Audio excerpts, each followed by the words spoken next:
don't think this tutorial needs much of an introduction. HTML is of course the language used on the internet, mainly for the structure and content of websites, but used in nearly every website nonetheless.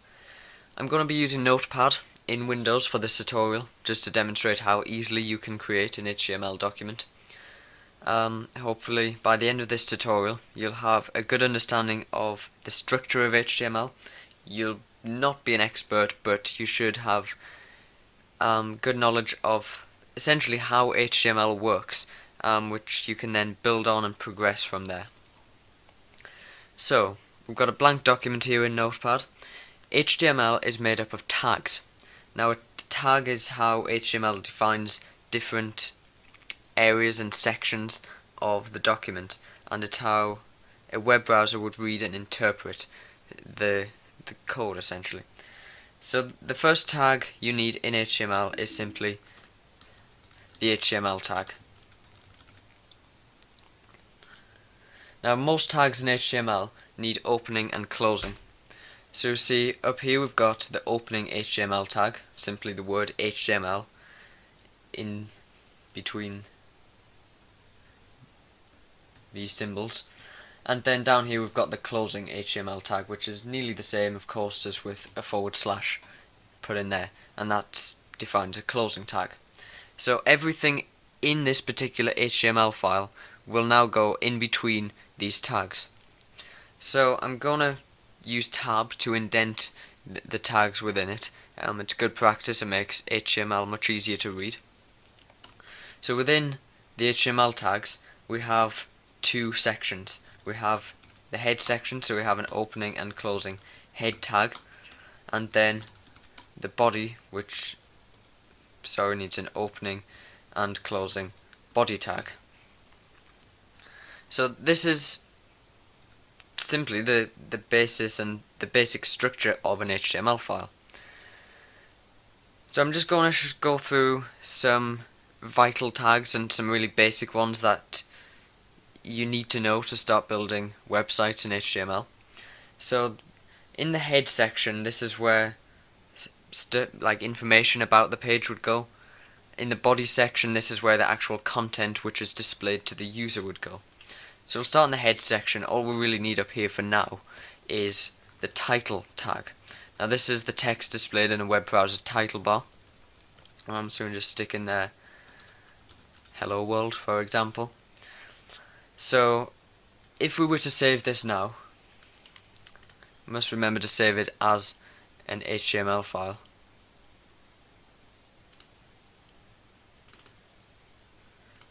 You can just change in Notepad the save as type to all files and then type .html simply as the file extension.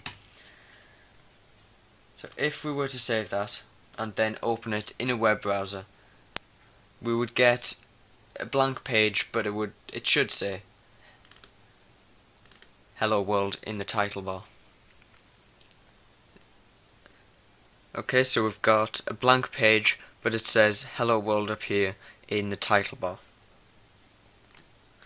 So now we want to add some content to the page. So usually the first thing you would want is a title. HTML has some handy heading tags. We've got H1, which would create the biggest heading. A heading in terms of style simply increases the font size and makes it bold. So that would be opened and closed, just the same as the other tags we've used so far. Then after H1 you have H2, H3, H4, H5 and H6, which get smaller each time. So H6 would be the smallest heading you could have. So H1 would be the main heading, then you'd use H2 as a subheading, for example. So we're just going to use one for now and stick hello world in there. And I'll keep switching to Internet Explorer so you can see the progress we're making. So now we have a heading, hello world. Obvious, that's what we've just created there. So after the heading you'd want some text potentially, and maybe a paragraph of text, so we'd use the P tag. P of course for paragraph. This is also opened and then closed with the text inside. So we could do that, and if we save it, refresh the page, we get a paragraph of text underneath. And because we're using the correct tags, the heading tag and the paragraph tag, and the H1 and the P, the web browser and HTML automatically sets the line spacing, the indents, everything as we would expect to see it.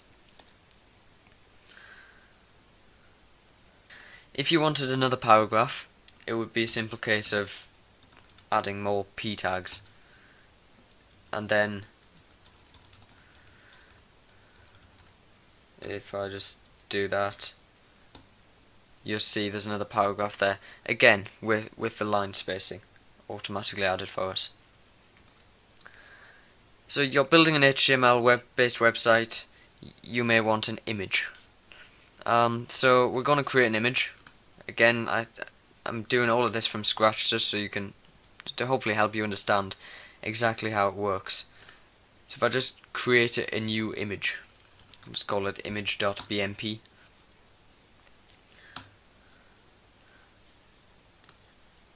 Of course it's just an empty file at the moment. So we can just create an image. Of course it doesn't really matter what's in it, because it's the HTML we're working with here. So we've got an image. We're now going to look at the tag we need to put the image into the web page. So this uses the img tag. But of course an img tag alone wouldn't get us much of an image. The way this one works is we set properties within the tag itself. So we set the path to the image file. And we use src for this, and then it's equals and open and close quotes. And within the quotes we put the path. So I can just use a relative path. I'm not going to go too much into how relative and absolute paths work, but essentially relative path I can simply type image.bmp, and since it's in the same folder as this HTML file, it will work. I could of course go through the full thing by typing like c:\documents or whatever it is in your version of Windows, etc. But there's no need since they're in the same folder. If it was in kind of an image folder, it would be images/images.bmp. If it was in a folder one level up, you use .. to go up a level. This is when using relative file paths, which is usually much easier. So also in the image tag you can set things like width. You would do it in the same way. You could do it in pixels, you can do it in %. If you don't put those properties in, then it just displays the original size of the image. So the image tag doesn't actually have a closing tag, because if you think about it, we define everything about the image within the tag itself. So if we opened and closed the tag, there's nothing to go inside. So what we do, we can't just leave it like that. So it's a self-closing tag. We just put a / at the end of the tag before, like, essentially closing the opening tag, and that makes it open and close all at once. So if we save that and go back to our web page, we can see that lovely image I just created in Paint. So it's as simple as that to add an image to a web page using the img tag. So I'm going to quickly go over a couple more tags that you would use on a regular basis. If, for example, we had another sentence in this paragraph. This is my first web page. I hope you like it. Just so you can see what that looks like, as you'd expect. This is my first web page. I hope you like it. But what if we wanted that second sentence on the next line? Yes, we could use another paragraph tag and put it in a new paragraph, but that's not just the next line, that's a couple of lines down. If we want to do that, we use the break tag for just a line break, and that's simply BR. Now again, there's nothing that could go inside of a break, so this is another self-closing tag. Now you could just do it like that, that would work in HTML, but that's probably a better way to do it.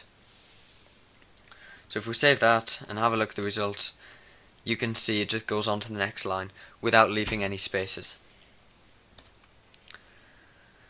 So the final tag I'm going to show you in this tutorial, probably not one you'd use loads, the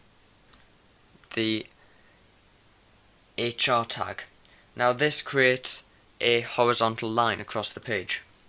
So again, there's nothing that could go inside a horizontal line, so it self-closes. It's as simple as that. It'll sort out the spacing for us, hopefully.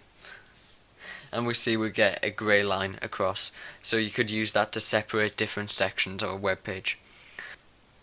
So we've created a basic HTML page. Just to recap, we've got the HTML tags, which everything else goes in, and then inside the HTML tag we've got the head and the body tags. Inside the head tag we put the title tag, which is what displays in the title bar of a web browser, and inside the body tag we have the heading, the paragraph, the horizontal line in this case, another paragraph, and an image. Not a fantastic web page, but that is the basic structure of HTML. This is the kind of thing you need to know to start building advanced websites, so hopefully you now understand how tags work. You open them and close them. Various tags self-close or don't need to be closed because they have no end tag. Of course, this web page is not on the internet, it's just on my hard drive, or in your case on your hard drive. No one else will be able to see it. To get it online you'd have to find a web host and upload it. There are free ones out there, but again I'm not going to cover any more than basic HTML in this tutorial. So good luck in creating your first web page, and I hope you can then progress to build a full website. Thanks for watching.